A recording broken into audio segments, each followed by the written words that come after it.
સુરેન્દ્રનગર જિલ્લાના ધ્રાંગધ્રામાં અમદાવાદના ઈસમ સાથે એકા ડબલની લાલચમાં છેતરપિંડીની ઘટના સામે આવી, જેમાં 69 લાખનો લગાવ્યો ચૂનો, જેમાં એકા ડબલની જાળમાં ફસાયો હતો શખ્સ।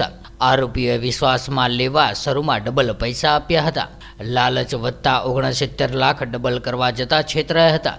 સુરેન્દ્રનગર મોડીના શખ્સે ધ્રાંગધ્રા બોલાવીને કર્યો કાંડ। વર્તમાન જીવનમાં પૈસા એક અર્થે પરમેશ્વરની જગ્યા લઈ ચૂક્યો છે, ત્યારે વધુથી વધુ પૈસા કમાવાની લાલચમાં કેટલાક લોકો પણ છેતરાય છે, ત્યારે કેટલાક મિસ્ટર નટવરલાલ લોકોને છેતરી જાય છે। ત્યારે સુરેન્દ્રનગર જિલ્લાના ધ્રાંગધ્રા શહેરમાં પણ અમદાવાદના પ્રભાકર કનોજિયા સાથે સુરેન્દ્રનગરના સાયલાના અનિરુદ્ધસિંહ અને અન્ય 4 ઈસમો દ્વારા ₹69 લાખની છેતરપિંડી કરીને વિશ્વાસઘાત કર્યો હોવાની ફરિયાદ નોંધાવવામાં આવી છે।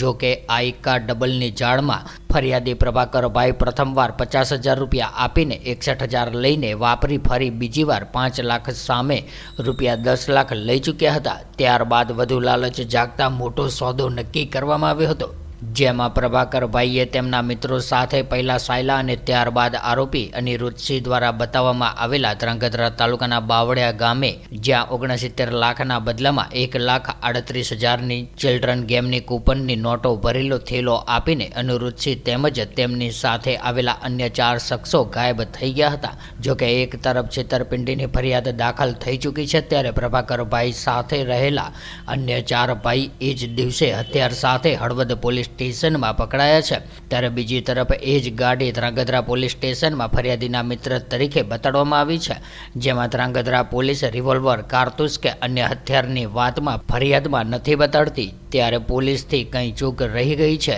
ત્યારે જાણીએ કંઈક તો છુપાવી રહી છે તેવી વાતો સામે આવી હતી। ત્યારે હાલ તો રાત્રિ દરમિયાન બાવળી જીવા રોડ ઉપર એકા ડબલ કાંડ દરમિયાન ભાગાભાગી થઈ હતી અને ફાયરિંગ પણ થયું હોય તેવી આશંકાઓ સામે આવી હતી।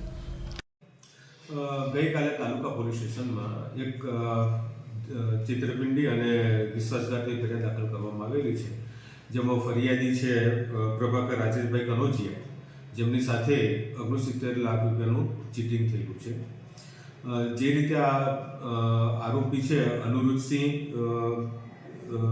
અનિરુદ્ધસિંહ અને એ જે છે એ સિંસર ગામ છે, મૂળી તાલુકાનું, ત્યાંનો વતની છે। એ અને એની સાથે બીજા 4 માણસો મળી અને એક ગુનાને અંજામ આપવામાં આવેલો છે। આ લોકોની એમો એ ટાઈપની હતી કે આ લોકો પહેલાં ફરિયાદ જે હોય એને વિશ્વાસમાં લે છે, અને વિશ્વાસમાં એ રીતે લે છે કે પહેલાં પૈસા આપે, જે રીતે કે આમાં ફરિયાદીમાં બનેલું છે કે ફરિયાદી સાથે જ્યારે કોન્ટેક્ટ થયો એટલે પહેલાં એ લોકોએ ફરિયાદીને ₹50,000ની સામે ₹61,000 આપ્યા, અને ₹61,000 આપીને પછી એ લોકો ફરી પાછા બીજી વખત મળ્યા ત્યારે એમને ₹5 લાખ આપેલા હતા। 5 લાખની સામે ₹1 લાખ કેશ આપી દે અને ₹4 લાખ બાકી રાખ્યા, અને એમને કીધું કે હું નાનું કામ કરતો ને તમે કોઈ મોટું કામ લાવો। એટલે ફરિયાદીને થોડી લાલચ જાગી, એટલે ફરિયાદીએ ગામની અંદર લોકો પાસેથી પૈસા ₹65,000 ભેગા કરી અને આમની સાથે કોન્ટેક્ટ કરેલો। પહેલાં આ લોકો સાયલા ખાતે જ્યારે વાત કરી ત્યારે ₹15 લાખ આપ્યા, અને ત્યાંથી પછી કીધું કે અહીંયા નહીં, હવે આપણે જે ધ્રાંગધ્રા રોડ ઉપર બાવળી અને જીવા ગામ છે એ બાજુ લોકો લઈને આવેલા। ત્યાં આગળ ફરિયાદી બીજા ₹50 લાખ આરોપીને આપ્યા, કીધું કે ભાઈ બીજા પૈસા એ આવે છે ગાડીમાં, એટલામાં એક અલ્ટો આવે છે, અલ્ટોની અંદર 2 માણસો 2 થેલા લઈને આવે છે અને સીધા આપી દે છે, અને ₹50 લાખ લઈ અને એ લોકો ત્યાંથી બોલેરો ગાડી છે આરોપીની, એમાં જ લઈને નીકળી જાય છે, અને આગળ જઈ અને જે ફરિયાદીના મિત્રના જે મામા સુરેશભાઈ છે એમને ઉતારી દે છે। એટલે સુરેશભાઈને શક પડે છે કે ભાઈ આ કેમ મને ઉતારી દીધું, એટલે એમને ફોન કરે છે। એટલે પેલા લોકો બેગ ચેક કરે છે, તેમાં ચિલ્ડ્રન્સ મની બેંક જે બાળકો રમવા માટેની જે આવે એના નોટોના 2 થેલા ભરેલા હતા। એ ખબર છેતરાઈ ગઈ, એટલે સામે જે અલ્ટો જતી હતી અલ્ટો રૂપવાનો પ્રયત્ન કર્યો, એટલે અલ્ટો આગળ કંઈક પાણીમાં ફસાઈ ગઈ, એટલે ત્યાંથી લોકો મૂકી અને ત્યાંથી ભાગી ગયેલા છે। એટલે આ લોકોની એ ટાઈપની કેમો છે। અત્યારે જે કુલ 5 આરોપી છે એમાંથી 2 આરોપીની ઓળખ કરવામાં આવેલી છે। હજુ આરોપીને પકડવા માટેના અમારા બધા પ્રયત્નો ચાલુ છે। આરોપી પાસેથી અત્યારે શું કબજે કરવામાં આવેલું છે? આરોપી પાસેથી કબજે કરવામાં અત્યારે નથી આવ્યું, પણ જે ગાડી મૂકીને જે ભાગી ગયા હતા એ ગાડી કબજે કરવામાં આવેલી છે।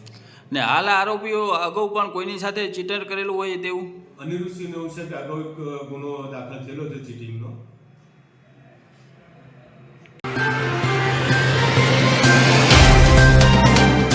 व्हाट्सएप, ट्विटर, फेसबुक, इंस्टा जहाँ भी आपका अकाउंट है, इसे शेयर बटन के द्वारा वहाँ पर शेयर करें।